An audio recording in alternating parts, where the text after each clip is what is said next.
All right. Mulweni Dumalang, good afternoon, everybody, and welcome to this second to last HERI Winter Seminar Series lunchtime webinar. My name is Robin Pickering. I'm the current director of the Human Evolution Research Institute, which we call HERI at UCT. And it's really my pleasure to be hosting and moderating our session today. So we're talking about careers, we're talking about paleosciences, and we're talking about women. So kind of on brand for HERI. And we have two speakers for you today who are each going to tell you their journeys and their stories about their careers. Because the one thing we know is that basically everyone has their own journey and story and career path. And that the very traditional, linear, normally white male career path is actually not widely shared. And the more we talk about other people's experiences and share them, the more we can normalize what it's really like for everybody else. So we have two speakers that are each going to tell you their stories and share some slides. And then we're going to save your questions and responses for after that. And we will have a bit of a group chat. Please make use of the actual chat and you're welcome to jump in, and we would love to literally hear your voices. So I would put, before we get to started, I would like to thank, or I'm going to introduce our speakers, and I'd really like to thank them for their time today. And I'd also really like to thank Laura Rawdon, who runs HERI, and for making all of this happen and safely putting us on this crowdcast platform, because we've had a very bad experience on Zoom. So let's get started. So we have two speakers today. Our first one is Rivoningo Khosa, who is one of our Advancing Women PhD candidates at HERI and at UCT. She is an isotope geochemist and landscape development specialist who currently works at the Temba Labs in Johannesburg. And she is one of my claims to fame is that she's doing a PhD with me. And she will tell you more about her research and her path through academia. And she's representing someone at a more early stage of their career. She's in the second year of her PhD. Starting a PhD in a pandemic has been brutal. Then our other speaker is Dr. Dipuo Kgotleng, who is the director of the Palaeoscience Institute at UJ. And we are very excited about a growing kind of sister relationship between UCT and HERI in this human evolution space. And Dipuo is basically just a complete badass. She did her undergraduate and PhD at WITS. And we'll tell you more about her path in and out of academia.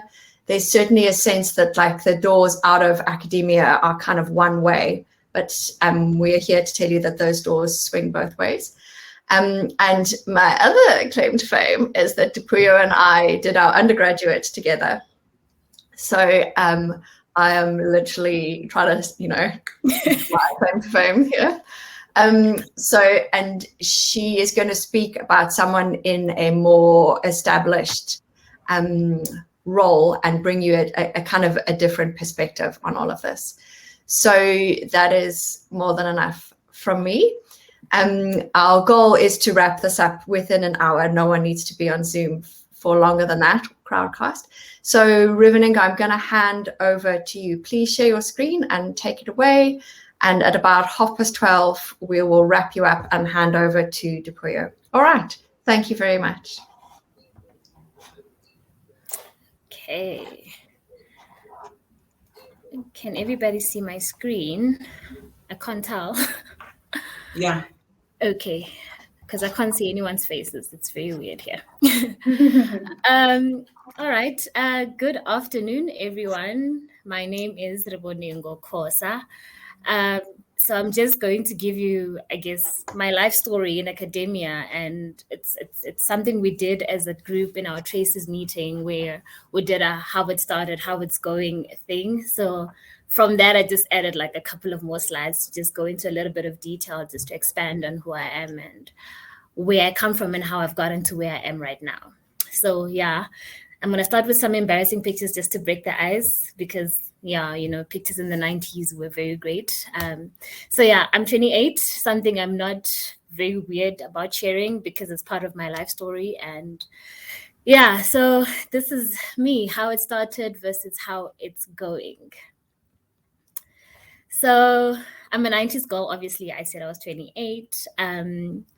I was born and raised in Limpopo to a single mom. I have 3 older brothers. And yeah, that has always been an interesting dynamic on its own. But my brothers and I are very close, so we get along very well. I grew up in boarding school, something that sort of fell into us growing up because my mom passed away just as I was getting into grade 5. So that sort of defaulted us into getting into boarding school because no one else was there to take care of us. So my uncle and my eldest brother then took over and pretty much raised us, I guess, in terms of finances and everything and making sure we get through school after my mom passed. So obviously, grow up in boarding school is a weird space.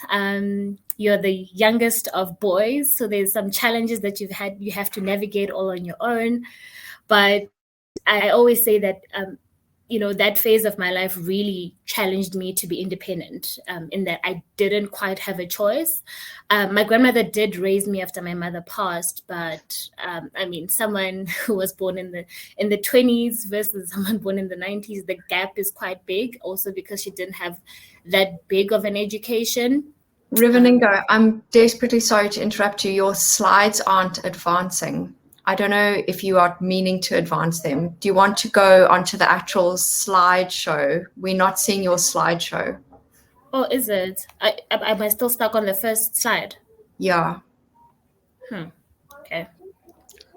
So I don't know how to do this because I was on the slideshow thing.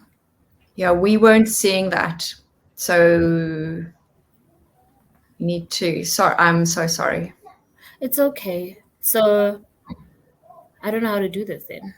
Oh, there we go. But we're seeing the PowerPoint. Oh no, we've got how it started. We're on slide 2 now. You're on slide, because I'm on slide 2 now. So I don't know how to go to the next slide then. Maybe just manually in PowerPoint go from slide to slide. That's fine. It will work. When I go back, am I at the previous slide now? No. Am I on the title slide? No, we're on slide 2. Sorry, okay. Everyone. New platform. Sorry. So I don't know what are you seeing now? We are still on slide 2 and we're in the presenter view of PowerPoint as opposed to the This is very interesting. If there's a way to switch your displays, I think that's what you need to do.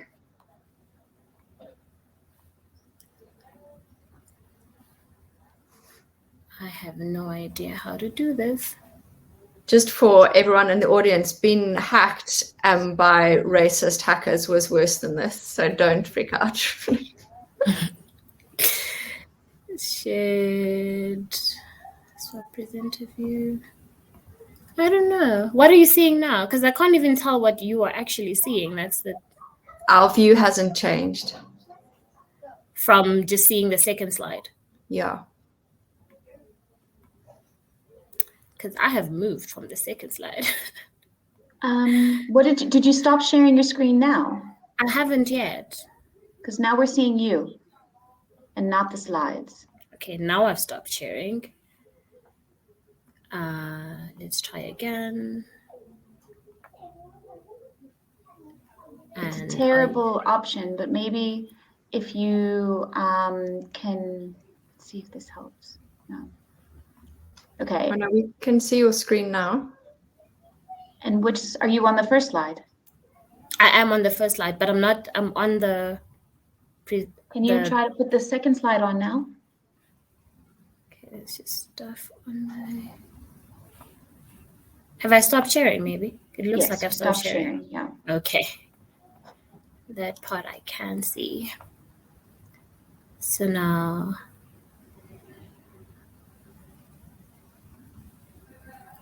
I'm on the first slide. Yes. And if I do this, am I on the second slide? No. Okay. Oh, sorry, everyone. I don't know how we got here. Okay. Are you using two screens or is it just one screen? I'm just using the single screen on my laptop. Okay. So weird. We're on your second slide now. Whatever you did to change slides worked. So I need to go back and then, okay, we'll figure it out. I hope. Okay, let me try go to the third slide and see if you see it. Yeah, we're on your third slide. Woo! Okay, so I think I figured it out. It may just be a little process, but it's fine. We'll see how that goes. So yeah, my greatest influences in my life were obviously my mom, because even though she didn't get much of an education, she was always pro-education. So in my family, my brothers and everyone else, pretty much, we are quite educated because she really advocated for that. And then my grandmother just, was always supporting us, even though she didn't really understand what it was all about. She was just always big on school, like, yeah, you must go to school. You must make sure that you get everything right. I don't know what it is, but whatever you need, I will support you. And yeah, my brothers have been my protectors my whole life. So that's always been great. And I think what led me to where I am now is just, the fear of being stuck in an office all day. I've just always felt like, even though I was good with numbers in high school, I wasn't all too excited about crunching numbers forever. So that's really what inspired me to take up a career where I am now. Let's do that. And then how it went at some point. So after high school, I registered to go to Wits because I think the youngest of my brothers was there and I was always like quite attached to him. So I went to Wits, I got accepted into Wits, and I started my qualification in geology. So what they don't tell you is that, like, if you fail one module, you don't necessarily get into another that easily. So I failed chemistry, first year chemistry, God forbid. It was the most horrifying experience. I had never failed anything in my life before. So that was quite an experience. It was a very emotional experience. So I failed chemistry first year. And I passed geology and everything else because I was like very excited about that part. And then because I failed chemistry, I couldn't get into geology second year. So I had to repeat chemistry first year. And then I repeated it and then I passed. So I'm thinking, great, now I've met the requirements to get into second year geology. And I remember going into Prof. Gibson's office that one fateful afternoon and saying, hey, this is me, I've now passed, what happens now? And he told me that I didn't have a space because I had failed, and that meant that everyone else who hadn't had first preference into getting into geology too. And, because geology is such a very limited number sort of course, because, field excursions, all of that, you have to consider the numbers and all those things, I was unable to get into geology too. I remember walking out of that office so distraught and not knowing what the plan was, because obviously I didn't want to do chemistry. I didn't want to go into chemistry too, but that was naturally my other major. So I went to faculty and we had a chat and they encouraged me to try and do chemistry too. I dreaded it from the beginning because, if I failed Chem 1, why would I want to do Chem 2? But I went with it, and I knew halfway through that year, this is, mind you, my third year at Wits, and I knew halfway through that year that I didn't want to do this. I remember talking to my brother and telling him, listen, this is not where I want to be. I do not want to be a chemist. So he told me to just finish the year, but in the meantime, apply to UJ, because you never know. So I then applied to UJ that year. And then at the end of the year, because I had already been so demotivated by the chemistry 2 situation, I knew that I was getting excluded. And towards the end of the same year, my grandmother then passed. And that was then another hole that ended up being like, I guess what I used as an excuse, even though I knew that I was not doing well in chemistry. And then I was like, no, it's because my grandmother passed. I wasn't doing well. She passed during exams and you know, that story that you try to convince yourself that maybe it wasn't you, although I did really know that it was me. And then the following year, I moved to UJ. At UJ, the Geology 1 courses are not necessarily the same as the ones at WITS. Some are the same and some are not. So what that meant was that I had to start from first year again. So I got credits for calculus and stats and chemistry 1, and I had done some physics as well. So the only thing I needed to do that was first year was geography. But I couldn't move on to Geology 2, in that very year, because halfway through the year, UJ has like these this semester courses. So the second semester of geology meant I had to start with the group that had started in the first semester. So anyway, I decided, listen, this is my second chance, and I went with it. I sat in class. I was the good kid. I was always early. I put in the work. Honestly, I think I put in more work than I did at WITS. Also because, you know, the experience of failure is like a real rude awakening, because it's a very emotionally taxing space, and it motivates you not to want to go there again. So I sat there and I did the work. I remember being so proud of myself for getting into the top 10 at UJ. I was like, wow, you actually are capable, because at some point I thought that maybe, yeah, you know, you're a failure. You know, it's not a thing. You're not that smart. You're not as smart as you were in high school. Or maybe high school was just, you know, selling you dreams about how capable you were. But in any case, I studied at UJ. I did my 3-year undergraduate degree, and I finished it in the time that was stipulated. And then I went into honors. Honors was a very interesting year for all of us. I think if honors at UJ in geology is just horrible in that, you know, you're just always working. You literally only have probably 1 week off. And in that 1 week, you realize that you don't have it off because you have to work on your project. So yeah, that was a very, physically taxing more than anything year. And I got past that as well. So I was not stupid after all. And then after my honors year, I thought maybe, you know, because I had good enough grades to get into masters, and I was not all too keen on going into the workspace. I didn't even look at work prospects during my honors year. So I registered to study towards my MSc, which I did. And 2.5 years later, I completed my master's. And for the first time since 1998, I took a break from school. And I took a break. Oh yeah, this is some graduation pictures, some proud moments of myself. Oh wait, you might not be able to see them. Yes, maybe you can see them now. So I sharing my graduation pictures a little bit, because those were some proud moments. The first one is my first graduation. Second one is my second one. And then, I then completed my master's degree and had no master's graduation thanks to COVID. But I was really proud of myself in that moment. And I think because I got it, like my marks for my master's were really good. And I was really disappointed that I didn't graduate, but it was fine. I lived through it. And then, like I said, I took a break for the first time since 1998, and I went a little bit into industry. So instead of going the geology route, I spoke to my brother, who's an environmental consultant, and he spoke to some people. And I was given a 6-month like tryout thing into the environmental consultation space. And I don't know. I'm still not sure yet about how I feel about that part.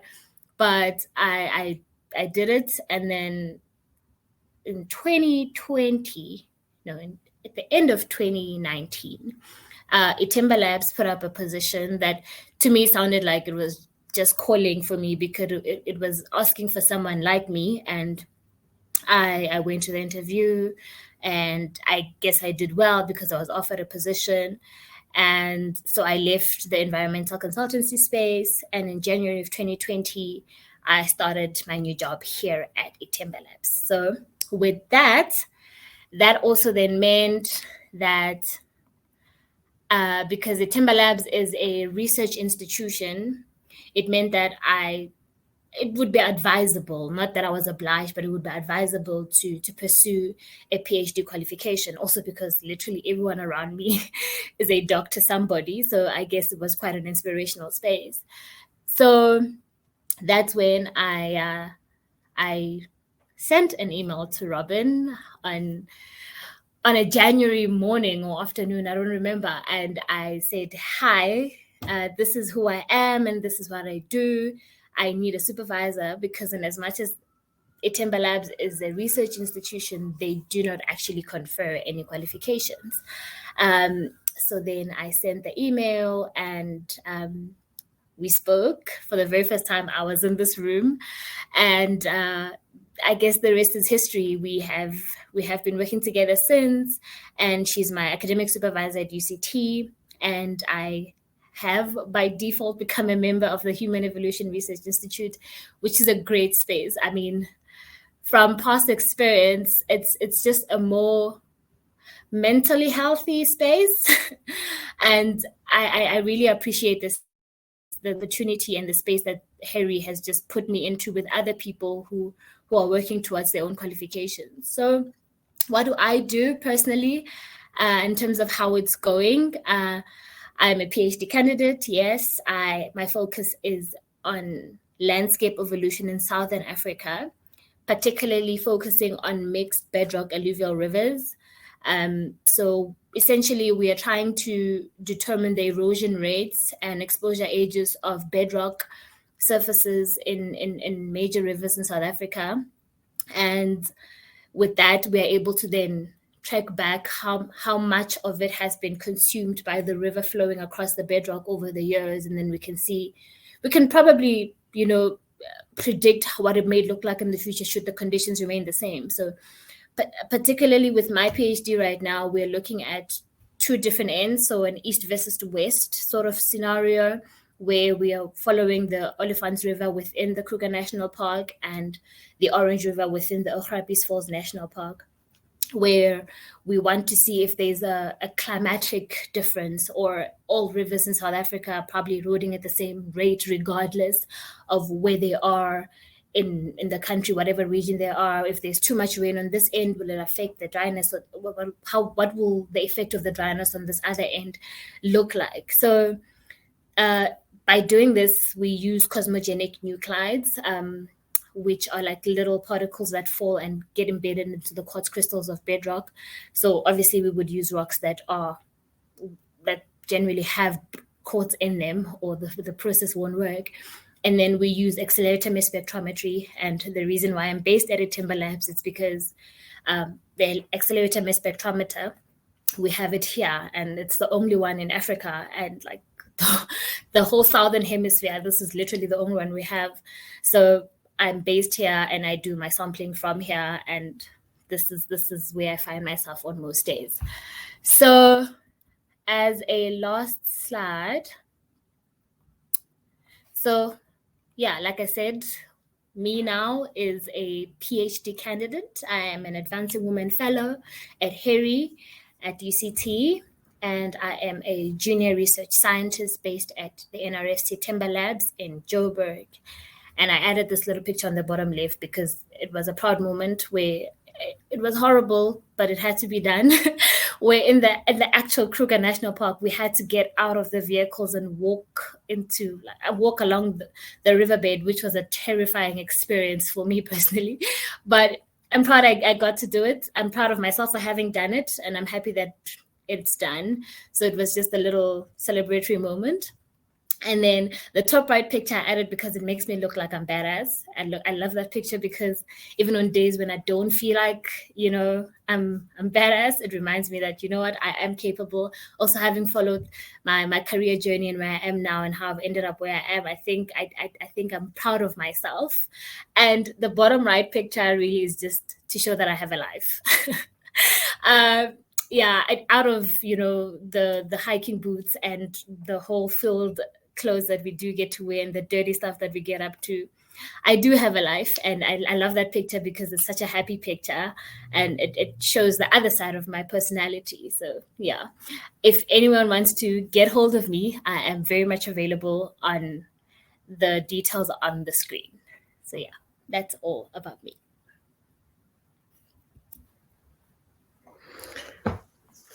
Thank you so much, Rivoningo. Thank you for giving us such a honest and open window into who you are and where you've come from, and yeah, where you're going. It is literally a joy to work with you, and I'm very excited for where you are going. Starting your PhD during a pandemic is really horrible. Rivoningo finally has all her samples, and it's taken 18 months to do this because of the pandemic. Yeah, it's really been brutal. So we are super excited. So thank you very much. I'm not going to open the floor for any comments or questions. Let's hand over to Dipuo. So you take it away. Thank you. Thanks, Robin. Can you hear me? Yes, we can hear you, and hopefully let's see how we go with screen sharing. Let me try to share my screen. Let me see which window. So this is the window I want to share. Can you? Okay. So how do I do? Can you see it with a slide view? No. So it's the same as Rivoningo. We can see like the desktop view basically. So I'm now on slide view. Yeah, well, that's not what we're getting. We're getting literally the opposite. Okay, but can you see the next slide? No. Oh. It's the same thing. So my slides are not moving because they are moving with me.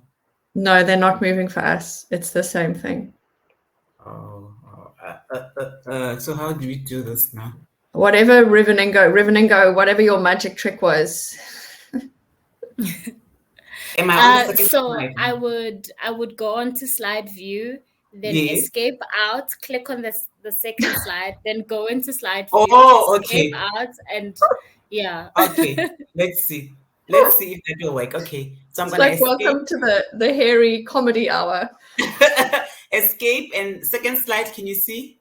Yeah, we're on your second slide now. Okay, so I'll do that. I'll do what Rivoningo was doing. So I'll escape and back and forth. So I'll do that. Okay, take it away. Thank you. I think it's noon now. Yeah. So I'll try to escape and back and forth. So, like Robin said, my name is Dipuo Kgotleng. I'm currently the director of the Palaeo-Research Institute at the University of Johannesburg. And I'm going to take you through my journey from the beginning right through to where I am today. So I'm hoping from this presentation, especially for the students, that you will learn something about how a career can move from one thing to another. And also, as Robin indicated, that the linear journey that people expect for you to move from your undergrad to your honors PhD, honors master's PhD, and then you become a postdoc.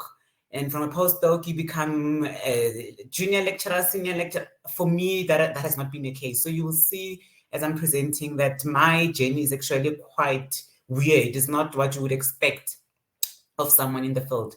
So as I said, I was actually born in Soweto. I'm a Joburger at heart, born, lived, and I think I want to die here too. So I've bred, lived my whole life in Gauteng province. So I was born in Soweto. From Soweto, Meadowlands, we moved to Vosloorus. So I grew up in Vosloorus. Vosloorus, for those of you who are not aware where that is, it's just 40 kilometers southeast of Johannesburg, just outside of Boksburg town. And that is where I grew up. That's where my formative years were in. It was in Vosloorus. Went to school just outside of Vosloorus in Alberton.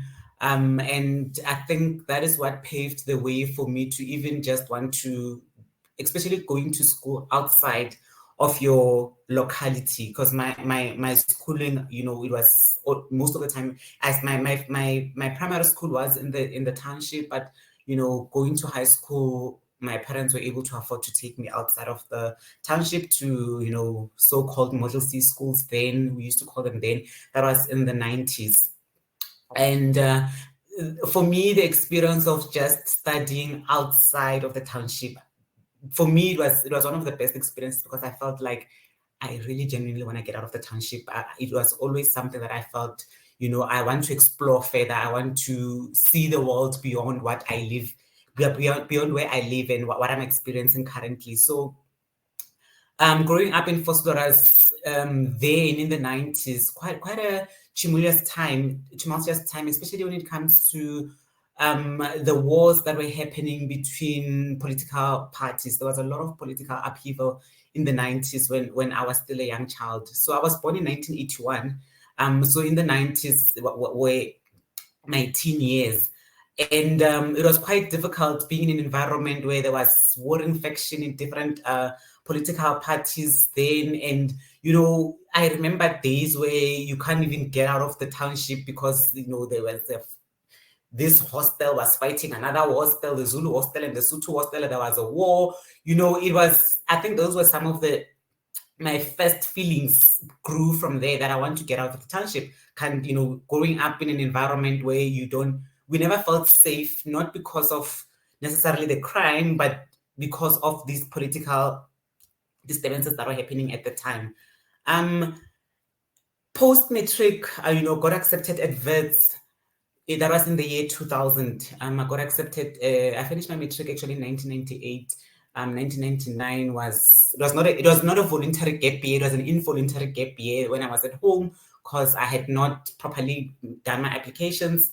But then we had what we call matric exemption. So I did get my matric exemption. Actually, I did very well in matric. And everybody was actually quite surprised that I had actually taken a break, because everybody believed I was just supposed to be one of those kids who definitely are going to go to varsity. And then we even had colleges and technical colleges, what we called technical colleges. I think now they're called TVETs. And people just knew that you are just someone who's scheduled to go to varsity. I was performing quite well in high school and throughout my schooling years. So I got accepted at Wits, and I registered to do archaeology. And I didn't know much about archaeology prior to going to Wits, even though Wits was just a few kilometers outside of my home in Johannesburg, you know, where we always would go. When you go to town, then you just go to Johannesburg, even though we live next to Boksburg. But the funny thing is, I had never been to Wits up until after I got accepted. Sorry, can you see the screen moving? Oh, I need to escape. And so I went to Wits the year 2000. It was quite a bewildering experience for me to be at Wits. You know, I even said this at the last workshop, the last HERI workshop we had, that, you know, the first person you see there is an old white male, being the person at the front desk of the awareness program that they had then at the time, when we had to register. So when you registered at Wits, then you had to go into the central block, and there was a huge exhibition being done by different heads of departments. And then the head of department was Professor Tom Huffman. And I remember looking at him when I was about to register at the registration desk for archaeology, and I asked myself, do I really want to do this? But I did go ahead with it and registered for archaeology. That was in the year 2000. So I did my undergrad in archaeology at Wits, and it was quite an exciting experience. In as much as also it was not the most comfortable of experiences that I had. The exciting part about being at Wits was that I got into first year, we had a lot of experiences, field experiences. For me, that was the best part, you know, going out to the field. And I can say that being at Wits, I just want to go back a bit before I go to the slide. being an undergrad at Wits, as difficult as it was being in a class, being in most of the cases being the only Black student, here and there would be some students from different parts of the continent, but being, the bewildering part was always feeling isolated, always feeling different. And trust me, there will be times where people will make you feel different or isolated. And sometimes I felt like it was deliberate. And sometimes probably unconscious. Not everybody is out there deliberately trying to make you feel isolated, but sometimes it was unconscious. But there were times where I know for sure people were consciously making sure that you feel different. And I remember there was a time when I had finished my degree. I was registering for a postgraduate degree with the same department. And I remember one of the professors said to me, they looked at my transcript when I was registering, and they realized that actually I was doing very well in other courses. I had gotten A's throughout the other courses. And I remember them asking me, then why the hell are you still continuing to do archaeology when you were so good at others? Go and do the other courses because you are an A student in other courses, And for me, I felt, you should be happy that I qualified to continue to do a postgraduate degree in this field, but you are actually in a way trying to kick me out of the department. It was a way of, in as much as this very same professor would be making you feel uncertain, making you feel like you're not part of this and you don't belong. But at the same time, they have the guts to even tell you that actually you were an A student in this and that course. Why are you not continuing with that course? Either way, I was enjoying myself. I was enjoying the field work. There was a lot of field work that we undertook at Wits at undergrad with various professors. Some experiences very pleasant, some not so pleasant. But I really enjoy the experience of being able to travel out of Gauteng. A lot of times you'll be able to travel out of Gauteng, going to different provinces, travel. I think as a young person, just being out there, that is something that I cherish even now as an older person. And with that undergraduate experience, also being in class at Wits was an experience of its own. There's a lot of things I can say about being in class, but one thing that I know about being an archaeology student at Wits is that there was a lot of good and there was a lot of bad. And with the good, I'm going to escape, move on to the next slide. Are my slides moving? Or am I talking to myself? No, your slides are moving. Sorry, okay, I couldn't unmute myself.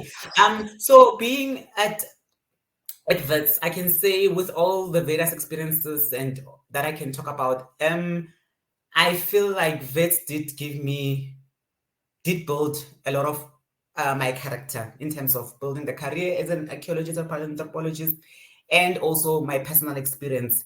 One thing that I with both being in class and being out there in the field and interacting at conferences, that I appreciate about being Wits, it's not all doom and gloom. It definitely was not all doom and gloom, or else I would have run away and never ever came back.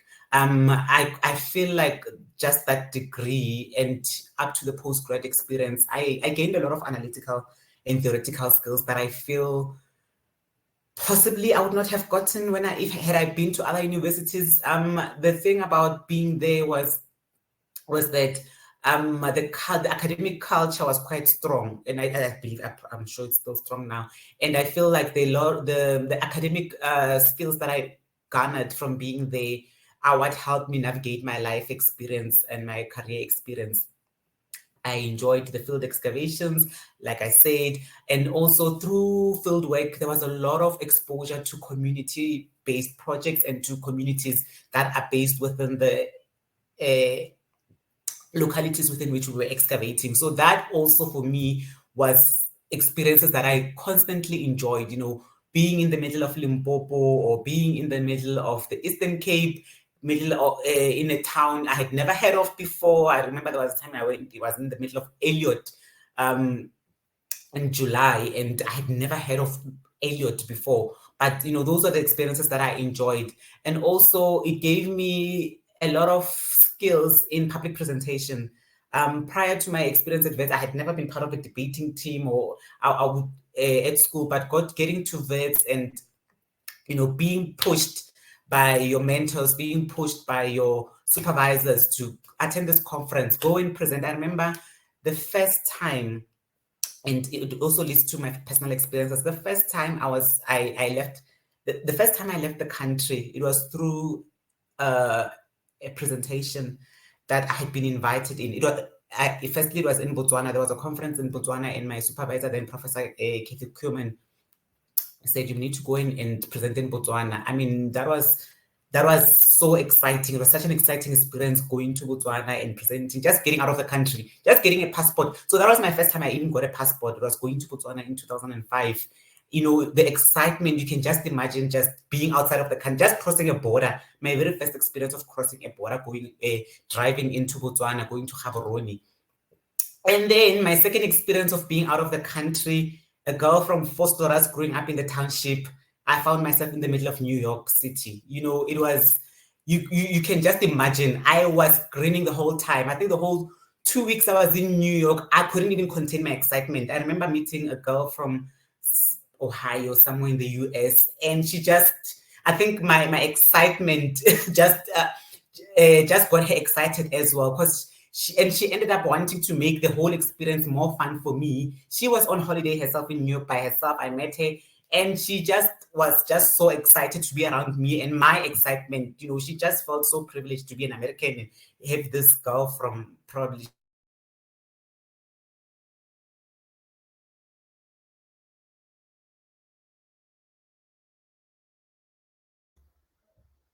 Oh no, Dipuo, we've lost you a little bit. So much has gone wrong today.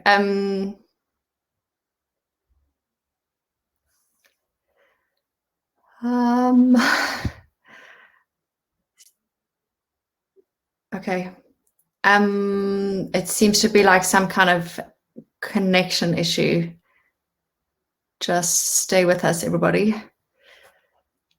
Here she comes. Oh.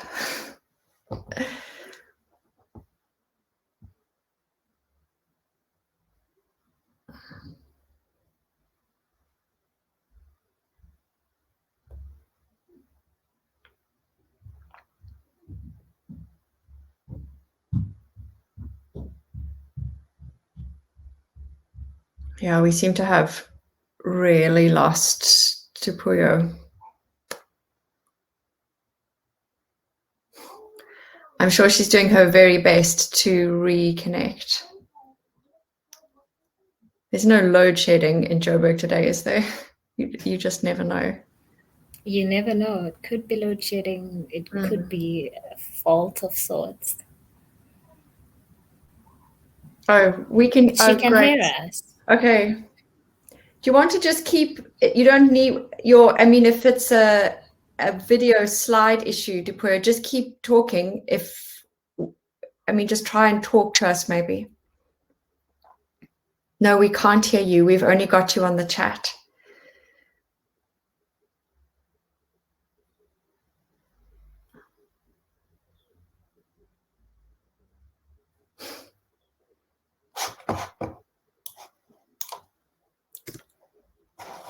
Wow. So yesterday, Facebook, Instagram, and WhatsApp were down.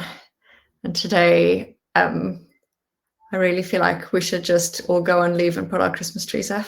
It's like the internet is telling us to call it quits.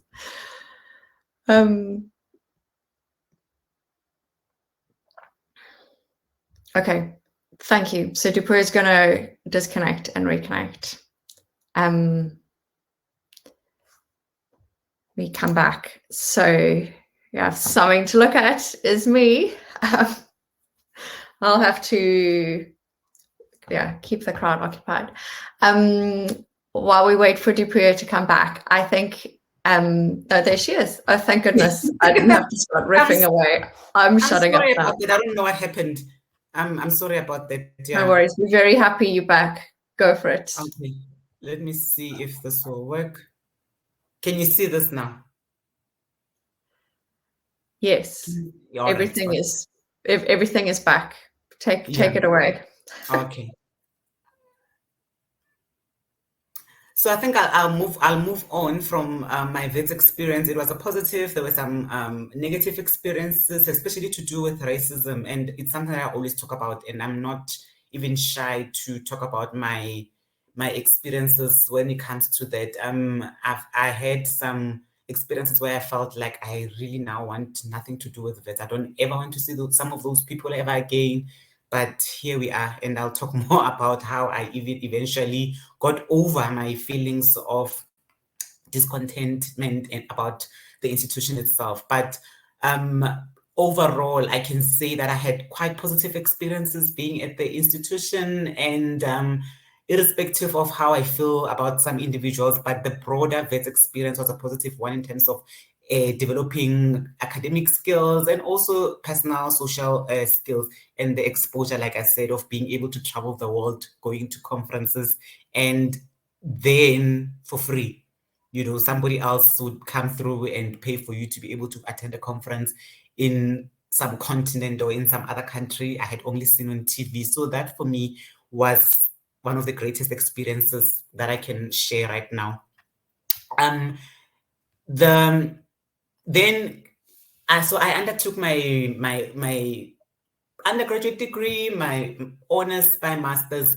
Post my master's, I think that was when I was really feeling like I want to experience the world beyond the confines of Braamfontein. It started feeling a bit claustrophobic. I had been there for 6-7 years, and I felt like I really, and also only being exposed to academia, I felt like I actually, firstly, I wanted a job, and me wanting a job did not have much to do with needing the finances that went with the job, because something that I didn't mention, doing my postgraduate degree, my undergraduate degree was funded. Then, fortunately, my dad had access to funds through his job that were assisting with funding our studies. It's still continuing to this day with my youngest brother. But my postgraduate degree was funded by various funding agencies, and those agencies ranged from both past, I'm always grateful for past, for having the first call I got after I registered for my honors. I was not even sure I was going to be able to do the honors degree. Was a call from Andrea telling me that we will fund your whole your whole honors degree, including your stipend, living expenses, all expenses paid honors degree. Basically, I got funding from the National Research Foundation that was supported by the Department of Science and Technology. I received funding from the French Institute. So basically, my postgraduate degree was actually well funded. So in a sense, I did not even feel the need, and both my parents being alive and my father having quite an okay job to take care of his family, there was not really that much of a pressure to go and look for a job and support anyone. I didn't have a child then, so my need for a job was just about exposure. I felt like I'm limited in my experience, especially because I was just only exposed to academia. I had no other exposure. So I started, during my master's actually, that's when I started thinking about, I need to explore the world beyond just the confines of that university, being that university. So I started job hunting, which was a very unique experience, and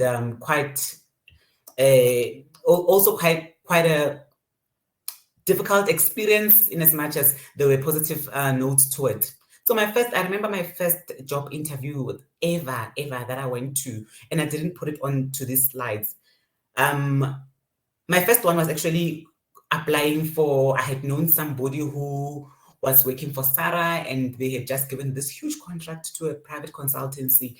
They needed people to come and register heritage resources of the area. In the late 90s, early 2000s was a time when the National Heritage Act had just been amended into the National Heritage Act. Then it was the National Monuments Act, but then it was now the National Heritage Act. So now they needed to incorporate much more heritage resources with a broader sense, being inclusive into the heritage register. So I remember they had there was a company that I quite a popular company then, private consultancy that was looking for people to come and record heritage resources within Gauteng province. So they had a contract to do to record the heritage resources in various provinces, but because I was located in Gauteng and they needed people to record those heritage resources in Gauteng, and then specifically they were actually working in Katora's, Kgotleng, Khosa and Vosloorus area, which is my home.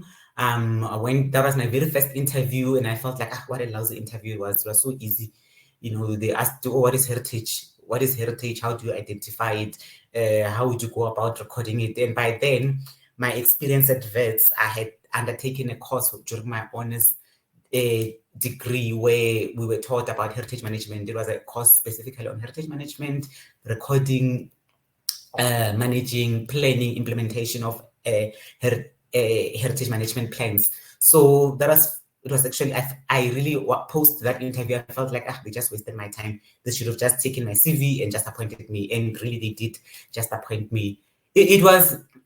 That was one of my formative years when it comes to building my career, because I remember we were then let out, you got appointed and then you are just let out into the community. Go to Vosloorus, go to Kgotleng, go to Khosa, record heritage resources, go out and identify them and record them, and we're not necessarily doing management plan, but what we were doing was forming the basis for the creation of a management plan. So I went out to the field. I remember going to and what we were recording then were not necessarily heritage resources that had been existing, were to identify new heritage resources and also linking those to living heritage, to oral history. So it was quite an extensive program that we did. And I think that somehow exposed me to the world of work, even though it was on a part-time basis. It was not a full-time contract. And the pay was, for a student, it was quite good. I remember then they were giving us 4,000 Rand a month.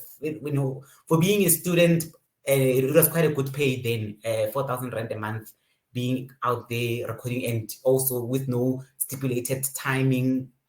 They just requested that every month you come and report that you have recorded these heritage resources. And also the timing, I didn't have to wake up. It was not a 9 to 4. So you wake up at any time you feel, and then you just take a taxi to different sections of the township, you record that, and then every week you do an electronic report, and then every month you just have an oral presentation of what resources you did.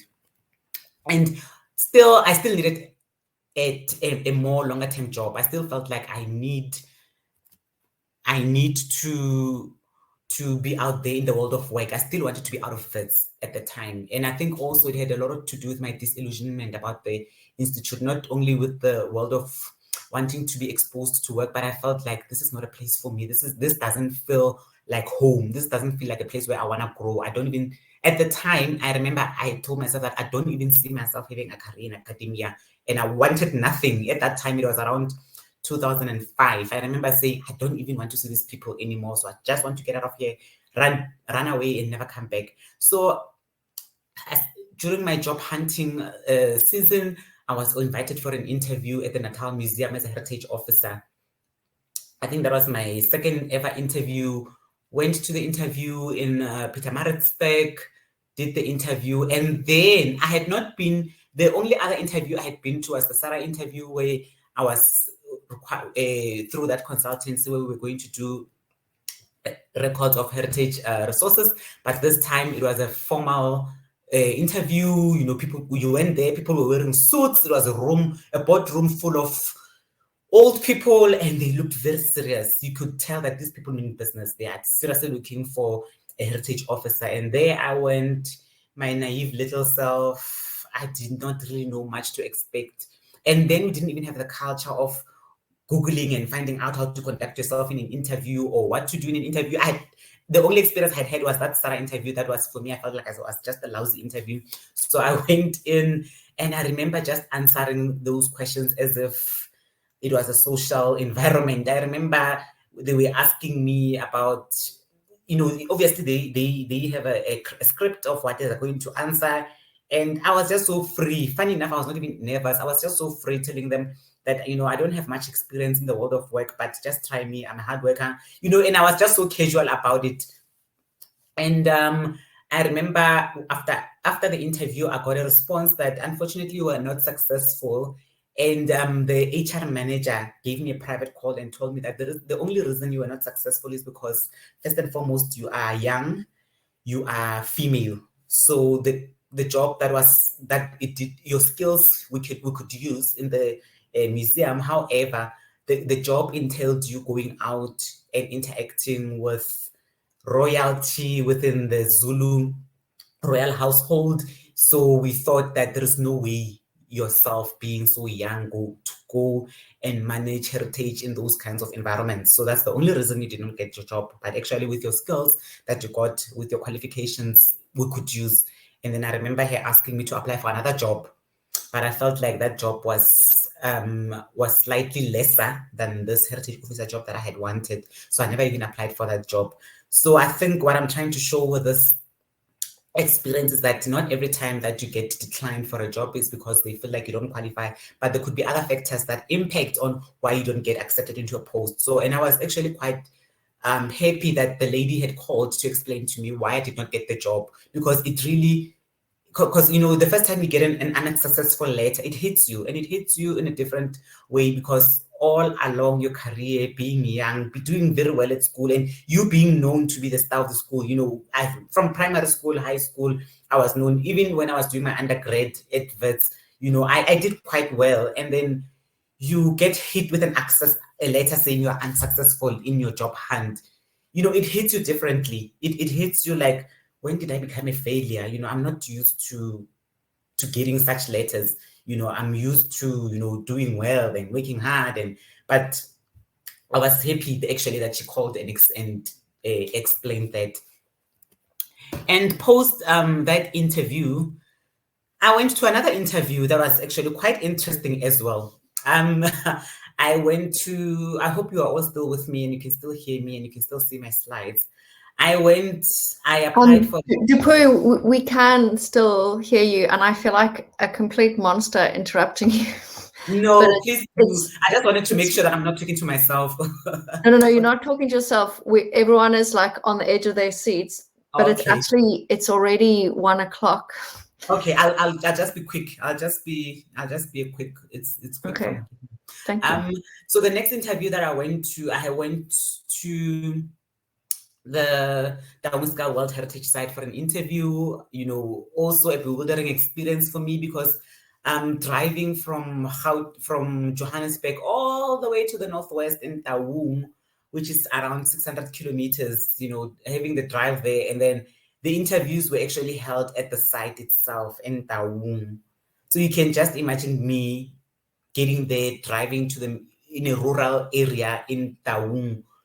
I really asked myself, do I really want to do this? Because it was quite different for me. So I got there, they wanted an archaeologist, went to the interview, and they were quite happy with me. They were quite impressed. And I know I went with a number of people that I had studied with at Wits. They didn't get the job. I got the job. And, when you get your first job offer, you are so excited, thinking, yay, now I'm employed. I'm going to live that lifestyle I've always wanted, because now I have a permanent job. And the reality was, no, it was just a job. You could afford the basics. My starting salary then was 9,000 rand. My experience being in Taung, I was actually appointed as the archaeologist for both Taung Skull World Heritage Site and Fredfort Dome World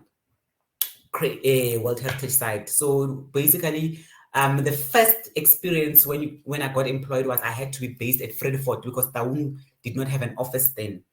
In Fredfort, so here I was, my first time after employment, I had to drive to Fredfort.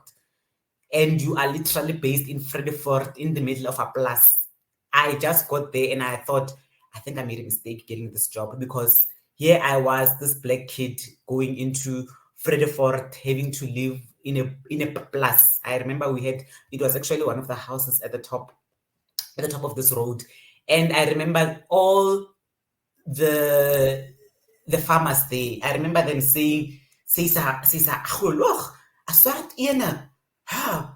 and I can hear them. I mean, I did Afrikaans in high school, and I did quite well in Afrikaans in high school. And they would talk about me as if I'm not there. They was like, "Is she really an archaeologist? Waarvan did she do her archaeology degree?" And like, I say that. And for them, it was bewildering that, you know, the only black people that they meet are people, farm workers. And here I was as an archaeologist in Fredefort, being based in Fredefort, and when you go to town, you go to Paris. Then fortunately they built a room. They built a room, just a room, in Paxton, in Taung, and another different experience from me, having come from Vosloorus, from Joburg, being based right in the middle of a rural area in Paxton. The office was not even a proper office. It was just a room that had nothing, no computer, no pen, no chair, literally a bare room that you can think of in the middle of a rural area. And those are some of my experiences. But one thing that I want to talk about is the skills that were required in that job. That was my first formal job, and the skills that were required versus the skills that I had from varsity. Basically, I knew nothing about basic phone etiquette. I knew nothing about how to answer a phone in an office environment. I would just answer the phone and be like, "Hello." And then I would hear the other ladies who had been employed for years, you know, being able to answer as like, "Good morning, you've reached the Tamuska World Heritage Site. How may I help you?" I did not even know that. I was not taught that at varsity. I did not know much about project management. I had done a bit of heritage management at varsity, but I knew nothing. I knew zero about financial management. And then I was quite bad even at managing personal finances. So I knew absolutely nothing. Policy administration, trust me, beyond just knowing to regurgitate the National Heritage Act, I knew nothing about what policy is and what it means. And being employed in a government office, those are some of the basics that you required. And also a lot of emotional intelligence that was required to be in an office. Brand new from school, brand new from varsity, in a different world, different working world. There was a lot of emotional intelligence that I needed. The skills that I had, you know, I knew how to do research. I had just completed my master's research, and I had done well in my master's research. I had just completed my proposal. It was accepted. I knew how to write a thesis. I knew how to drive to Sterkfontein or to any other field. I knew theory of evolution. You know, those are the things that I got from varsity that did not prepare me for the world of work. And from Taung, because of its rural environment, and because there was a lot of things that I felt like were not happening in Taung. You know, there's a lot of workplace culture that was just not working out for me. And I think because of the interest of time, I won't go into those. So I applied for a job back in Joburg because I wanted to be back in Joburg. I just could not stand being in a rural area. It was just not for me at all. I wanted to be back in Joburg. I applied for a job in the Blue IQ, Cradle of Humankind, working in managing the contract with Maropeng, the company itself, Maropeng Africa. So I was employed. I got that job. And I can, in the interest of time, I also won't go into the details unless somebody asks a question about the details about what was required to be at Maropeng, Cradle of Humankind. But also post that, I also applied for a job in Pretoria because then I had gotten married and my husband was based in Pretoria and he didn't want to look for a job in Joburg, and I thought I want to be based in Pretoria because we started living together in Pretoria. So I applied for a job at the Department of Science and Technology, and I got that job as a deputy director for the management of palaeosciences, marine and Antarctic sciences. And to just be quick, I just wanted to talk to you, especially the students, about, you know, my perception of what it's like being in government and what are the pros and cons of being in government. So all those years I had been working in government, and I can tell you that the perception and reality of government's incompetence does impact on your work. You know, in as much as that is not the whole picture of what government is, that perception in itself, before you even deal with the fact that possibly, yes, there are people who don't have a good working culture, that had a huge impact on my experience as working in a government. And also, government has a lot of red tape, has a lot of protocol that, you know, delays delivery. So in a lot of times when you see service delivery not happening, just beware that from the beginning, from the back of the curtain, there is a lot of red tape, even for government employees, to a point where it's actually counterproductive for themselves also, not only for the public, but for themselves. The things that are happening in the background hinder productivity.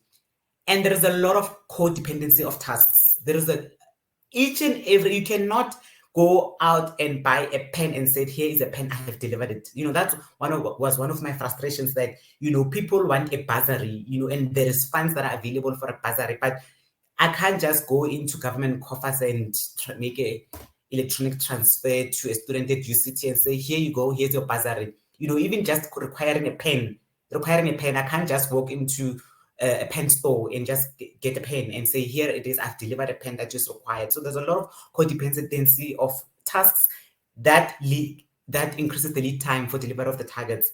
And also, I found that there was such a huge culture of everything is just a template. When you get to government, everything works on a template. And I realized, funny enough, being in management in academia, that templates are what is required. Creativity is actually thwarted because you always have to be working on a template. And there were some pros, and I won't get into those, that you are at the forefront of service delivery, you are able to have some impact, but it's actually, because of the red tape and because of how things happen, it's actually quite difficult. And I'll just jump straight to saying, now I actually have a great job being at I started in 2018 as a senior lecturer at the UJ Palaeo-Research Institute, and now I'm currently the director. And I have to say that this is one of the best jobs I've ever had in my life because of the flexibility that comes with the job. It's not a 9 to 5. Everybody who works within a university environment will tell you that a 9 to 5 culture is not synonymous with a university employment. However, it's the most difficult job I've ever had. It's the most emotionally and labor-intensive job that I've ever had. But I have to say that I actually have great colleagues working at UJ, and it's one of the environments where we try to change the culture and the perception of this toxic environment when it comes to academia. There's a lot I can say about the office itself and how we run things, but being in academia, coming back to academia, actually, I never even thought from government or my tenure in government that I would ever come back to academia. But I have to say, this was for me was the best choice I ever made for myself, to come back to academia and to work at UJ. And I think I'll stop here in the interest of time because I feel like I've been going on and on. I think I'll hand back to you, Robin. Wow, thank you, Dipuo. All I can really say is thank you. And like I said to Rivoningo, thank you so much for giving us this incredibly honest window into your experiences. It's really, truly inspirational. It is also nearly 1:15, but I don't want to close this off and wrap this up right now. So, and everyone is actually still with us. So thank you to our audience as well for sticking with us. And I would like to briefly open the floor to our audience. So please feel free to use the chat or unmute yourselves. We would love to hear your responses to these two pretty phenomenal speakers that we've had today.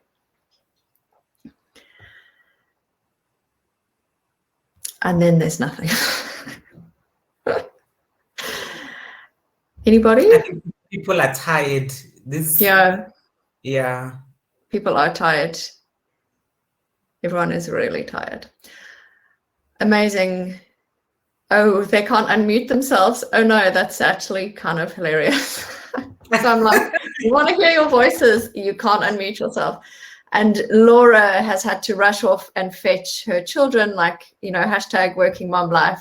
And she's actually the host who can unmute the audience who's fetching her kids. So I think, as we said at the end of last month's HERI seminar, this is not the last time that we are going to talk about any of this. This is not the last time you're going to hear from these speakers, and this is not the last time this theme is going to come up. So we will come back to this. And there's some very exciting discussions underway between UJ and UCT about more of this for our two institutes and our shared pool of students, that we will be doing more of this together in the future. And I think this theme of people's paths through academia is fascinating to listen to, and also then to reflect on your own, right? So really, from the bottom of my heart, I want to thank both of you two speakers for being so generous with your experiences and your time. So thank you. And thank you to our audience for sticking with us and bearing with the variety of technical issues. No Russian hackers taking over the slides and writing racist things. Like, let's be grateful that that didn't happen. So thank you so much, and please come back next month. First Tuesday of November, we are doing like a kind of literature book theme, and we've got fabulous speakers, but academics who've taken parallel, child bombing the Zoom. We've got academics who've taken kind of parallel steps into writing for general audiences. Both women are going to be in November. This is my son. So thank you, everybody, and take care of yourselves out there. Everyone is carrying a lot and is tired. It's a lot at the moment. Keep well, and we will see you in this space in a month's time. So thank you again, everybody. All right. Bye-bye. Bye.